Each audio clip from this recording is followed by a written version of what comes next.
సంస్థ ఉంటది, ప్రజలకు పనిచేస్తుందని, ఎస్పెషల్లీ ఎస్టీలకి తోడుగా ఉంటదని రాజ్యాంగబద్ధ సంస్థ ఉన్నది తెలియజెప్పడం కోసమే ఇది ఒక విస్తృత పర్యటన అనుకోండి.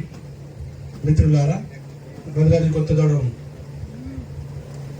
కలెక్టర్ గారికి, పిఓ గారికి, అలాగే డిఎఫ్ఓ గారికి, ఎస్సీ, మన ఎలక్ట్రికల్ అండ్ ఇరిగేషన్ మిత్రులందరికీ, ముఖ్యంగా మా అన్న ఈరోజు ఈ ప్రోగ్రాం కండక్ట్ చేయడంలో భాగం, ఏది ఏమున్నా కొన్ని నా దగ్గర కంప్లైంట్లు రావడం జరిగింది. వేరే వేరే ఇష్యూస్, ఎస్టీ ఇష్యూస్ అనుకోండి, ల్యాండ్ రాలేదు, పట్టా రాలేదు, మాకు అన్యాయం చేసిరనో, మాకు లోన్లు రాలేదనో, ఇలాంటి డిఫరెంట్ కంప్లైంట్స్ మా దగ్గర ఉండే. ఒక 2-3 చెరువుల ఇష్యూస్ కూడా పట్టించుకోవట్లేదు అనే మాట చెప్పడం జరిగింది. ఆ కంప్లైంట్ మాతో ఉంటూ పరోక్షంగా ప్రసాదన చారిటబుల్ ట్రస్ట్ ఉంది కదా, మా ఫాదర్ నేమ్ జనగాల వెంగళరావు ట్రస్ట్, పాప ఆ రోజు 3 కోట్లనే కథం పట్టించిందంట ఈ ప్రాజెక్ట్ ని. ఇవాళ ఎస్టిమేషన్ 100 కోట్లు ఉందంట. ఇప్పుడు పాత దానికి చక్కగా చేయాలంటేనే 100 కోట్లు అవుతుందంట. ఇంతకుముందు కొంచెం డిస్కషన్ చేస్తుండే కలెక్టర్ గారితో, ఎస్సీ గారితో. అంటే ఆలోచించండి, 50 సంవత్సరాలు 3 కోట్ల ప్రాజెక్టు. ఈ ప్రాజెక్టు విషయంలో కూడా చాలా సార్లు ప్రసాద్ అన్న 6 నెలల క్రితం అడిగిందని పని. ఇక్కడ చాలా ఎస్టీ సమస్యలు ఉన్నాయి. మీరు కూడా కమిషన్ పట్ల అందరికి తెలుసు కాబట్టి, ఎస్టీ కమిషన్ వస్తే ఏం చేస్తుంది, ఎస్టీ కష్టాలు ఏముంటాయి, వాళ్ళ పరిస్థితులు ఏందనేది నేరుగా మేము అధికారులకు చెప్తున్నా. కొన్ని అవుతున్నాయి, కొన్ని అవ్వట్లేదు, వాళ్ళకు కూడా కొంచెం అవగాహన పరచాలి. అలాగే ఈ ప్రాజెక్టులు 2-3 ప్రాజెక్టులు, ఇవాళ మార్నింగ్ ఒక ప్రాజెక్ట్ పోవడం జరిగింది. ఇప్పుడు ప్రాజెక్టు మధ్యలో కొన్ని వేరే ఇష్యూస్ ఉండే, ఇక మా ఫారెస్ట్ కొంచెం పర్మిషన్ ఇవ్వట్లేదని కొన్ని ఆగినాయి. ఎలక్ట్రికల్ డిపార్ట్మెంట్ వాళ్ళు కరెంట్ వేయట్లేదని కొన్ని పరిస్థితులు, అంటే వాళ్ళకి నేరుగా కంప్లైంట్ వచ్చి ఉండేదండి. ఇలాంటి కొన్ని సమస్యలు ఉన్నాయి. మాకు కనీసం ఒక 2 రోజులు నాకు టైం కావాలని 6 నెలల నుండి అడుగుతుంది ప్రసాద్ అన్న. కానీ ఈ ఆడికి అయింది మా అన్న చొరవ వల్ల, మా అన్న సహకారం వల్ల ఇవాళ అందరినీ మేము చూడగలిగిన. అలాగే తను చేసే ట్రస్ట్ వర్క్స్ చాలా వరకు మోటార్లు, బోర్లు వేయించడం, గరీబులకు ఇబ్బంది ఉన్న ప్రతి చోట 2-3 చోట్ల ప్రోగ్రామ్స్ కూడా ఉన్నాయి. ఆ ప్రోగ్రామ్ చేసుకుంటూ ప్రజల్లో అవగాహన కల్పించాలనే ఉద్దేశంతో ఈ ప్రాజెక్ట్ చూడాలి. ఈ ప్రాజెక్ట్ ప్రాబ్లం ఏంటంటే, ప్రధాన పెద్దవేగు ప్రాజెక్ట్ ప్రాబ్లం ఏంటంటే, ఇప్పుడు కలెక్టర్ గారు వివరిస్తూనే ఉన్నారు సార్, మా దగ్గర 15% ఉంది, ఆంధ్రాలో 85%. 20,000 ఎకరాల పంట సాగు ఉంటే దాదాపు 1,500 మనకుంది. 20,000 దాదాపు 17,500 ఎకరాలు వాళ్ళకుంది. మనం ఎంత చేయాలన్నా మళ్ళీ వాళ్ళు సహకరించగలత కాదు అని చెప్పడం జరిగింది.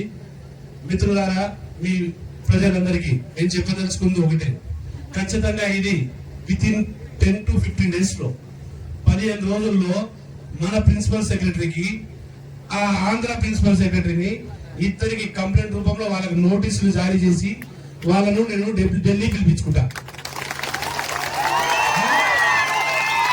ఖచ్చితంగా ఢిల్లీ పిలిపించుకొని, నేను ఎటాక ఇద్దరిని పోయి కలవలేను కదా, మనం పిలిస్తే వాళ్ళు వస్తారు.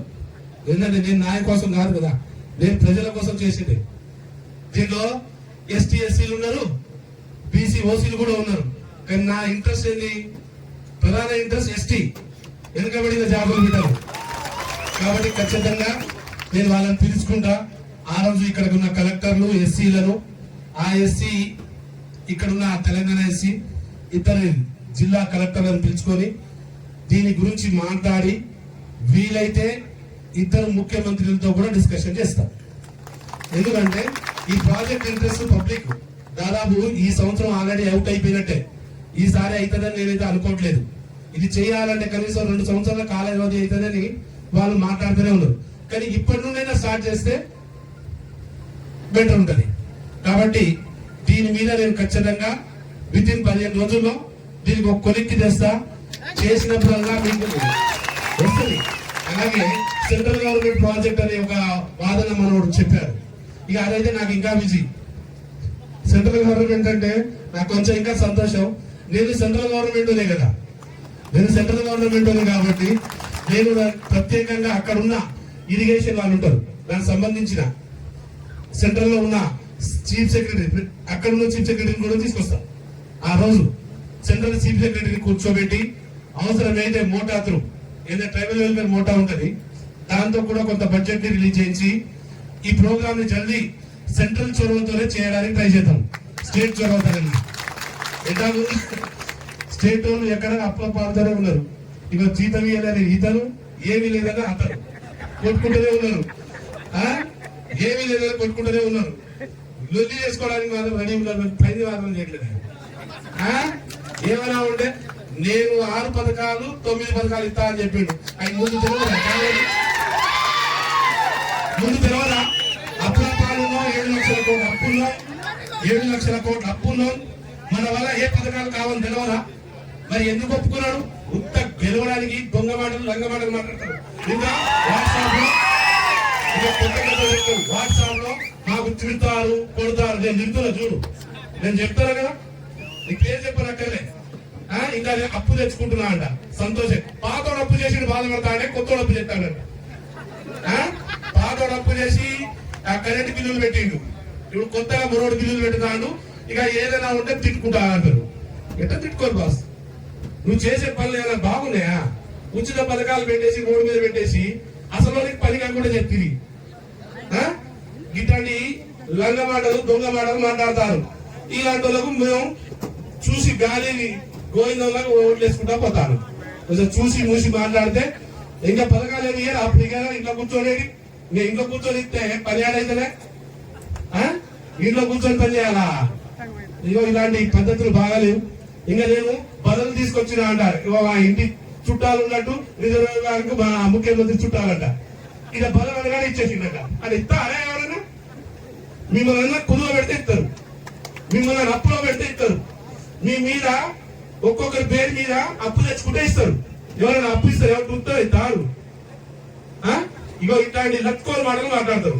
ఏమైనా కావాల్సిన ప్రాజెక్ట్ బిల్లు ఇంత ముందు ఎస్సీ గారు ఒక మాట అన్నారు, గుర్తుందా?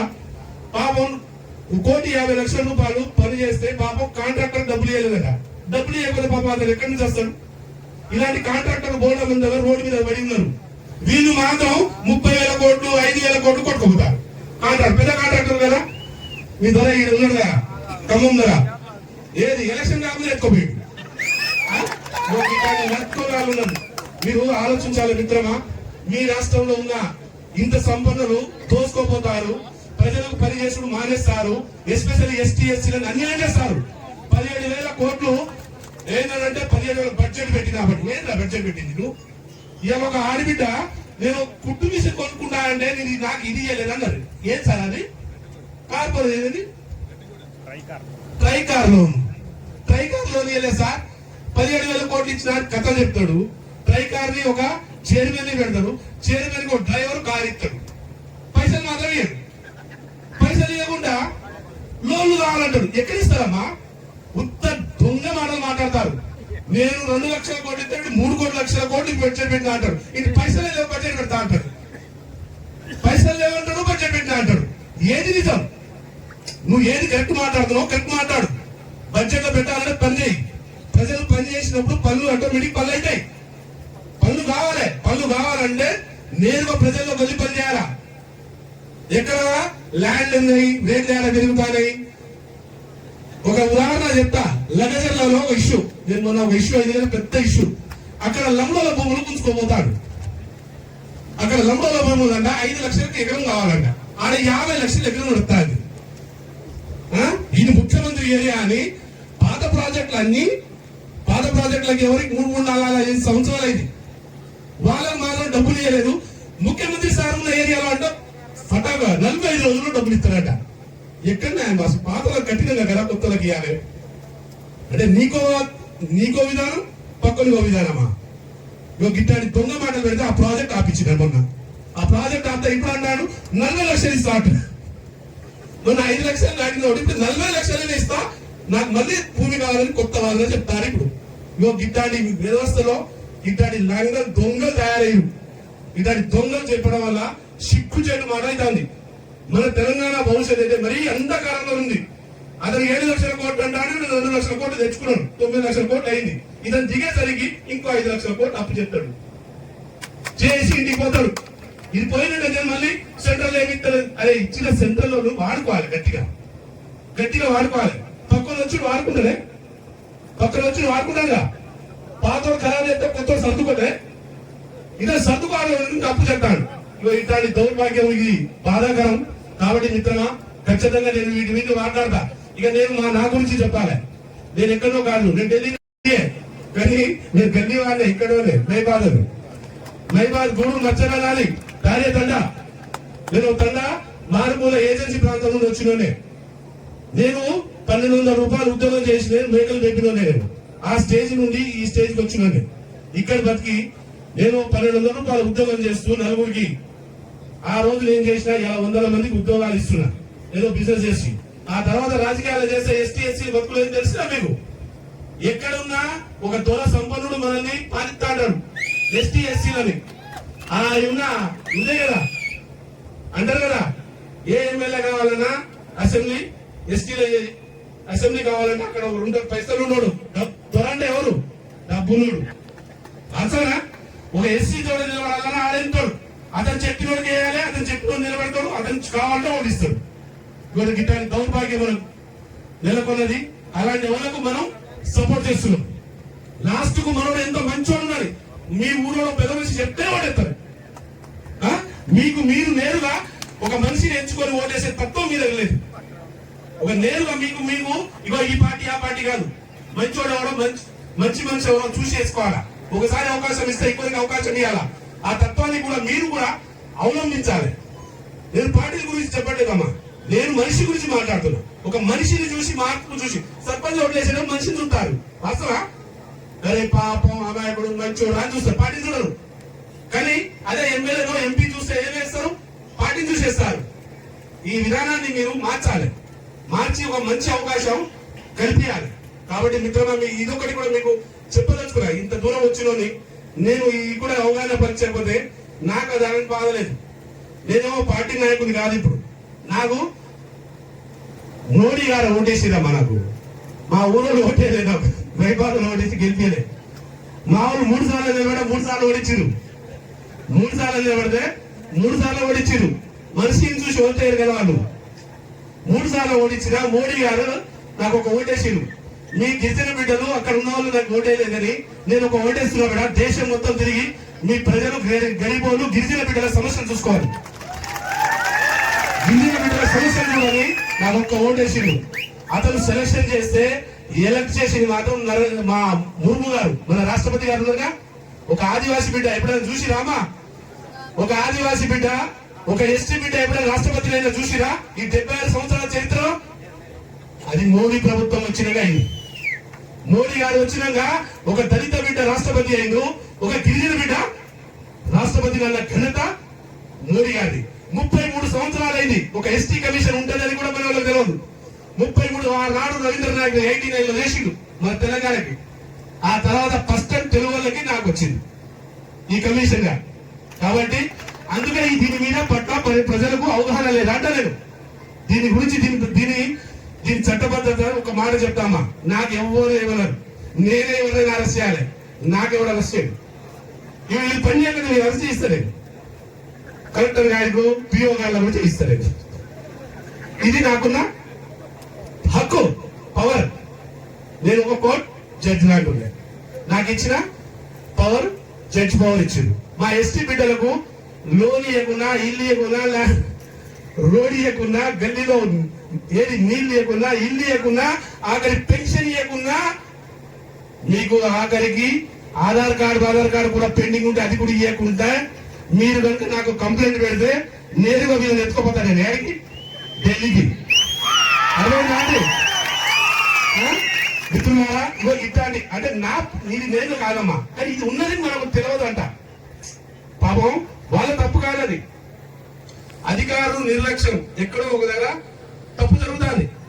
గ్రామీణ ప్రాంతంలో ఒక విలేజ్ సెక్రటరీ దగ్గర తప్పు జరుగుతాను. ఫస్ట్ వాడు చక్కగా ఉంటే మండలాధికారి చక్కగా ఉంటాడు, మండలాధికారి చక్కగా ఉంటే జిల్లాధికారి చక్కగా ఉంటాడు. కానీ జిల్లా అధికారి చక్కగా చూసి ఉంటే వాడు చక్కగా ఉండేటోడు. అంటే రివర్స్ కూడా తయారైంది. ఈ విధి విధానాలు పాఠశాల జరుగుతున్నప్పుడు నేను మీకు ఒక్కడే మాట చెప్తున్నా, మీరు మా దగ్గర ఢిల్లీ వరకు రావాల్సిన హుస్సేన్ నాయక్ ఇక్కడ మాట్లాడిపోయాడు. నేను హుస్సేన్ నాయక్ ఏడాదోలాడను, నన్ను ఎక్కడ దోలాడాల్సిన అవసరం లేదు. ఆన్లైన్ లో మీ మొబైల్లలో మీ ఇంట్లో కంప్యూటర్ ఉంటాయి కమ్మా, ఇప్పుడు అన్ని గల్లీకి ఇచ్చేసిన ఇంటర్నెట్. ఈడ కూర్చొని కూడా యూట్యూబ్ చూస్తాను. ఈడ కూర్చొని మీరు ఒక కంప్లైంట్ పెట్టచ్చు, అయ్యా నాకు పెద్ద నేను 40 సంవత్సరాలు దాటింది, నాకు పెన్షన్ ఏంటది బిడ్డ, ఈయన పలుమార్లు నేను అధికారులకు విన్నవించుకున్నా పట్టించుకోలేదని ఒక పేపర్ పెట్టు. దాన్ని పెట్టవలసింది ncstgram.gov.in. ఆన్లైన్ అమ్మా, అంతా ఆన్లైన్ జమానా కదా, అంత ఆన్లైన్ చదవాలి. ncstgram.gov.in. చదువుకున్న పిల్లలకి ఈ మాట, మా మీడియా మిత్రులకి ఈ మాట ఖచ్చితంగా మీరు గుర్తు పెట్టుకోవాలి. దీని గురించి కొంచెం పబ్లిక్ కి చెప్పాలి. ఇది ఒకటి ఉదాహరణ చెప్పిన. ఒక రాజకీయ నాయకుడు వారి గల్లీలో మాత్రం మంచి రోడ్ వేసుకుంటాడు, పక్కనికి రోడ్ వేయాడు, అప్పుడు పెట్టచ్చు కంప్లైంట్. మీకు ఇంటర్నెట్ సిగ్నల్ ఇంతకుముందు గల్లీలో అడిగి దగ్గర ఇంటర్నెట్ సిగ్నల్ లేదు, మొబైల్ సిగ్నల్ ఉందా? మొబైల్ సిగ్నల్ రాకుండా పెట్టచ్చు. నేను పోలీసులు పట్టించుకోకుండా నేను డాన్సర్ పెట్టినా నీ కేసులు తీసుకోకుండా పెట్టచ్చు. అర్థమైందా? ఎందుకంటే దీనికి ప్రత్యేకంగా మీరు కోర్టుకి వెళ్లాల్సి వస్తుంది.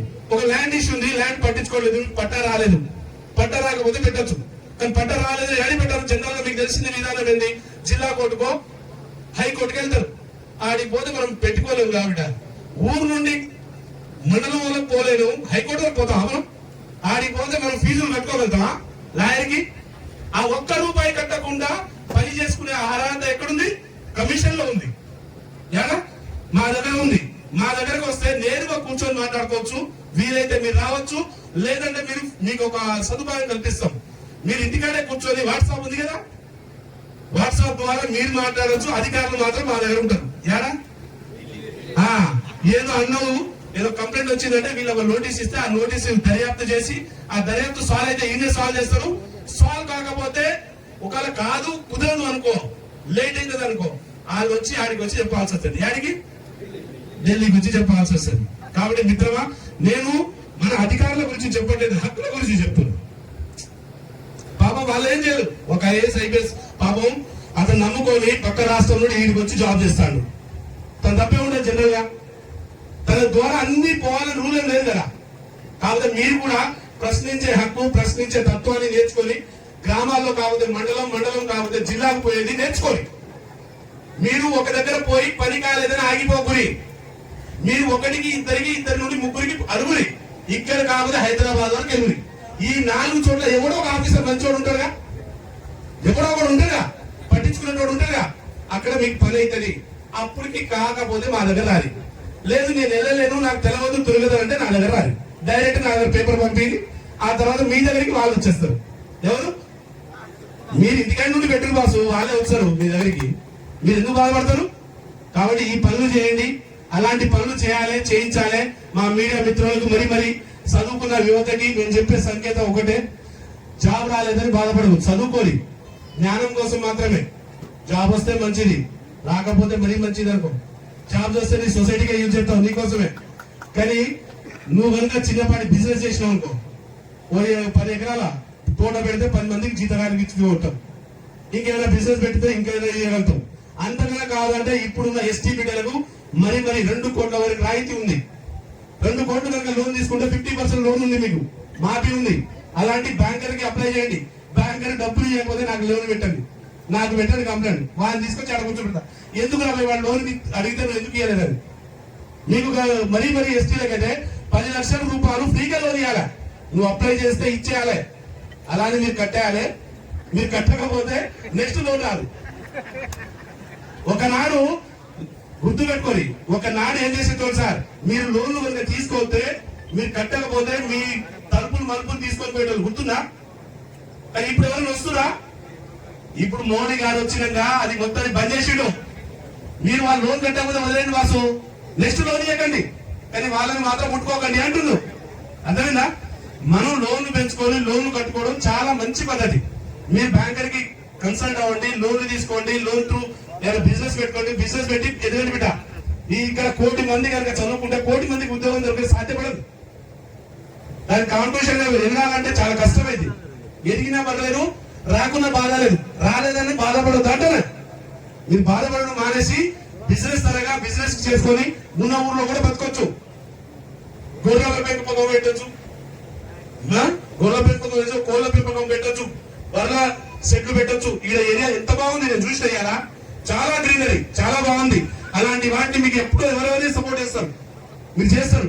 కాబట్టి ఇలాంటి పెట్టుకొని బతకండి, ఏమి బాధపడకండి. ఇంకేదా కావాలంటే ఇండియా దాటాలి అంటే ఇంగ్లీష్ కావాలి, ఇండియాలో ఉండాలి, హిందీ కావాలి, తెలంగాణలో ఉండిపోతా అంటే తెలుగు గురించి సరిపోతుంది. తెలుగు మరి దేశం దాటి పోవాలంటే ఏం కావాలా, ఉన్న ఊళ్ళో వస్తుంది అయితే అదే బయట వరకు పోవాల్సి వస్తుంది. మీ పిల్లల్ని కూడా మీరు బయట వరకు పంపించాలి. ఉన్న ఊళ్ళో కట్టడి చేయకూరి, బయట వరకు తిప్పురి. సొసైటీలో ఎంత తిరుగుతే ఎంత నాలెడ్జ్, ఎంత తిరుగుతే అంత అవగాహన, అది మీకు కల్పిస్తూ పని చేయాలని, మీరు కూడా అవగాహన కలవాలని, మా ఎస్టీ కమిషన్ గురించి మీకు చెప్పాలని ఇంత దూరం వచ్చా. ముందు ముందు మొత్తం తిరుగుతా, కానీ ఒక్క మాత్రం చాలా బాగా సంతోషకరం ఏంటంటే నేను పక్క రాష్ట్రాల్లో తిరుగుతా, ఈ దేశం మొత్తం తిరుగుతా, ఈ దేశం మొత్తం తిరుగుతున్నా. ఇవాళ ఈ రోజున రేపటి వరకు సార్ ఆపేండు కంట్రోల్. ఎల్లుండి నుండి మిజోరాం పోతా, మిజోరాం నుండి గోవా వెళ్ళిపోతా. బాబా ఎక్కడ పోయినా అన్లిమిటెడ్ ఫ్లైట్లు, ఉన్న ఖర్చులు మొదలు గవర్నమెంట్ భరించి. ఎందుకంటే మా ప్రజలు పని చేయాలని, ఎంత తిరిగితే వాళ్ళకి అంత అవగాహన. ఇవాళ ఇంతమంది కూర్చున్నారు, ఇంతో కొంత నేర్చుకుని, ఎవరికో కష్టం ఉంటది. ఆ రోజు నా దగ్గర ఏదో ఒక పని చేయించుకుంటారా అంటున్నా. కాబట్టి ఈ పనులు చేయించుకుంటా మీరు సెంట్రల్ గవర్నమెంట్ కూడా పూర్తి సహకారం తీసుకొని మీకు ఏదైనా కావాలనుకున్నా, ఏం చేయాలనుకున్నా మీ పిఓ గారు ఎటాకు మీ దగ్గర బడ్జెట్ ఎటాకు లేదు, పాపం మీరు ఏం చేయగలుగుతారు. 10 సంవత్సరాల దౌర్భాగ్యం ఏంటంటే ఆనాడు పిఓ గారు ప్రతి పనే ఏది మనకు చిన్న చిన్న వస్తువుతో సహా, తాడ్పత్రితో సహా, ట్రాక్టర్ వరకు, బాయి బోరు మోటార్తో సహా అన్ని కూడా పిఓ గారితో పని అయ్యేది. గుర్తుందా మీకు? అవునా కదా? ఏజెన్సీ ప్రాంతాల్లో ట్రైబల్ త్రూ మొత్తం పని ఆనే అయ్యేది. కానీ ఇలా ఉందా? పాత దౌర్భాగ్యుడు 1 రూపాయి లేకుండా చేసిపోయింది, వాళ్ళకి అసలు ఏమి లేకుండా చేసిపోయింది. పేరుకు పిఓ పెట్టేసి ఏమి లేకుండా. ఇప్పుడున్న గవర్నమెంట్ మారి ఏదంటే వాళ్ళు కూడా ఏం చేయలేకపోతారు. పాపం వాళ్ళు కూడా పిల్లలకి ఎడ్యుకేషన్ కూడా సరైన సప్లై చేయాలంటే, డబ్బులు ఇవ్వాలంటే ఇవ్వలేని పరిస్థితి. అంటే ఇది చాలా దౌర్భాగ్యం. ఇది కూడా మారాలి. దీని మీద కూడా మేము కంప్లైంట్ పెట్టినాం, పని చేసినాం. ఏంటంటే మీకు ఇలా పెట్టే ముందు ఒక మాట చెప్తా. ఎస్టీలకు రిజర్వేషన్ ఇస్తున్నా పెద్ద పెద్ద పోకడ మాటలు మాట్లాడతారు సార్. ఎంత బాధాకరం అంటే ఎస్టీ ఏజెన్సీ ప్రాంతాల్లో ఉదాహరణకు ఎక్సైజ్ డిపార్ట్మెంట్ ఉందనుకోండి. ఎక్సైజ్ డిపార్ట్మెంట్ మనకు 5% రిజర్వేషన్ ఇచ్చింది, ఎస్సీలకి 10% ఇచ్చింది, గౌడ బీసీకి 15% రిజర్వేషన్ ఇచ్చింది. 15% రిజర్వేషన్ ఇస్తే మాకు ఎస్టీలు ఉన్న ఏరియాలో ఏజెన్సీ ప్రాంతాలలో 100% రిజర్వేషన్ మాదేగా. దాని బీసీ ప్రకారం మాకే వస్తుందిగా, వస్తుందా? ఇది పోయినాక 5% ఇవ్వాలా, ఇది కలిపి 5%? అంత తొండి సార్. ఎస్టీలని తొండి చేస్తారు. దొంగలు ఈ 5% ఇక్కడ ఏజెన్సీ ప్రాంతాల్లో చూపించేసి మొన్న బాగా తిట్లు పడ్డాయి. ఎవరికి? ప్రిన్సిపల్ సెక్రటరీకి. ఏం చేసినావు, ఈ లెక్క ఏందిరా అంటే, సార్ నేను మొన్ననే వచ్చిన. ఏమన్నా పాప ఆఫీసర్ ఏం చెప్తాడు? చేసిన చెప్పుతూ ఉండాలి. ముందు గత గవర్నమెంట్ చేసిన దాంట్లో ఆ పీసా చట్టం ప్రకారం 5% ఇది తీసేసి ప్లేన్ ఏరియాలో 5% ఇవ్వాలి. ఎస్సీలకు ప్లేన్ ఏరియాలో 10% ఇస్తున్నా. టీసీలకు ఈ ఎస్సీ తీసేసినవే కదా 10%, 15% ఇచ్చేది. కానీ ఎస్టీలకు మాత్రం ఇది అది రెండు కలిపి ఒకటేనంట. దొంగ ఉండవనుకులు అంతా ఎస్టీలను ఉద్ధరిస్తున్నాం, పార్షాలిటీ జరగట్లేదంట. చూడు బిడ్డ, ఎస్సీ ఎస్టీలకు ఖచ్చితంగా పార్షాలిటీ జరుగుతుంది. ఒక్కొక్కటి తీసుకుంటా వస్తున్నా, చేసుకుంటా వస్తున్నా. చూద్దాం ఏం జరుగుతుంది కాలం. నెక్స్ట్ టైం ఇది జరగదు. ఈసారి అడిగినా కదా, నెక్స్ట్ టైం ఖచ్చితంగా చేంజ్ అవుతుంది. కాబట్టి ఇలాంటి చేంజెస్ చేసుకుంటా వస్తున్నా. మీకు కూడా ఖచ్చితంగా పని చేసుకుంటా వస్తా. అలాగే మరి మా పోలీస్ ఆఫీసర్లకైతే, గవర్నమెంట్ ఆఫీసర్లకైతే ఎంత బాధాకరం అంటే బిడ్డ, వీళ్ళు కూడా ఇంత ఇబ్బంది ఉంటే పోలీస్ ఆఫీసర్లు కేసులు పెట్టుకోలేరు. వాళ్ళకు అసోసియేషన్ పెట్టుకునే హక్కు లేదు. అసోసియేషన్ పెట్టుకుంటే ఫస్ట్ కేసులు వీళ్ళ దగ్గర వస్తాయి. ఒక్కొక్కరికి 20 సంవత్సరాలు అయింది, ఒక్కరికి ప్రమోషన్ లేదు. ఒక్కరికి ఒక మనిషి 6 సంవత్సరాల కన్నా ఎక్కువ చేస్తే వాళ్ళకు ప్రమోషన్ ఇవ్వాలి. వాళ్ళు ఎస్ఐగా వచ్చి ఎస్ఐగా ట్రాన్స్ఫర్ అయ్యేటట్టున్నాడు. మాట్లాడగలను అంటే వీళ్ళని కూడా నేను అడుగుతున్నా కదా, వాళ్ళు మాట్లాడలేని పరిస్థితిలో ఉన్నారంటున్నా. అలా గవర్నమెంట్ లో కూడా ప్రతి చోట అన్యాయం. ఎస్టీ బిడ్డలు అంటే కేర్ చేయని పరిస్థితి. మన పిఓ ఐటీడీ పిఓ మీరు రాహుల్ గారు లేరు, మీకన్నా ముందున్న పర్సన్ అప్పుడు వచ్చిన ఎంత దౌర్భాగ్యం అంటే ఒక్కడు పని చేయడు, ఒక్కడు పని చేయడు, మొత్తం కరప్షన్ నడుస్తుంది మీ దాంట్లో, మొత్తం కరప్షన్ వస్తుంది. అది ఖచ్చితంగా మీ దగ్గర ఒక ఇద్దరు ముగ్గురు ఉన్నారు, వాళ్ళని ట్రాన్స్ఫర్ చేయాలా. మీరు ట్రాన్స్ఫర్ చేయకపోతే మీకు మొన్న కూడా చెప్పా కలెక్టర్ గారు, ఒకరిద్దరు దాన్ని తీయాలి. అక్కడ నుండి తీయకపోతే వాళ్ళు అక్కడే మేస్తారు. మీరు ఏం చేయలేకపోతే ఇప్పుడు ఏంటంటే పొలిటికల్ ఇచ్చేయద్దు, మీరు టెక్నికల్ గా మాట్లాడాలి. పొలిటికల్ కి దానికి సంబంధం లేదు.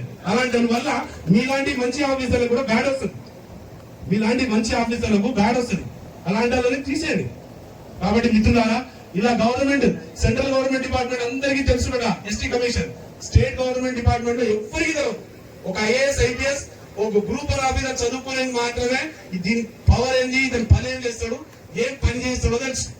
కాబట్టి మీకు కూడా గ్రామీణ ప్రాంతంగా మీకు అంతా అవగాహన పరుస్తూ ఉన్న వార్లకు మా దగ్గర ఉన్న చేతనైనా ఏ సాయమైనా చేస్తా. మీరు ఎప్పుడైనా కలవాలి, రావాలి, అవసరమైతే మాట్లాడాలి. ఎప్పుడైనా ఢిల్లీకి వచ్చినప్పుడు ఖచ్చితంగా కలవాలి. రాబోయే కాలంలో గెట్టావు నెల 2 నెలల్లో మేము ఖచ్చితంగా మీకు కూడా తెలంగాణలో ఆఫీస్, ఈ 8 రాష్ట్రాలలో ఎక్కడ ఆఫీస్ లేదు. ఇప్పుడు హైదరాబాద్ లో కూడా కమిషన్ ఆఫీస్ తెస్తున్నా, మా ఎస్టీ బిడ్డలకి చెప్తున్నా. రేక నుండి ఏదైనా ప్రాబ్లం ఉంటే హైదరాబాద్ లో వచ్చి కలవచ్చు.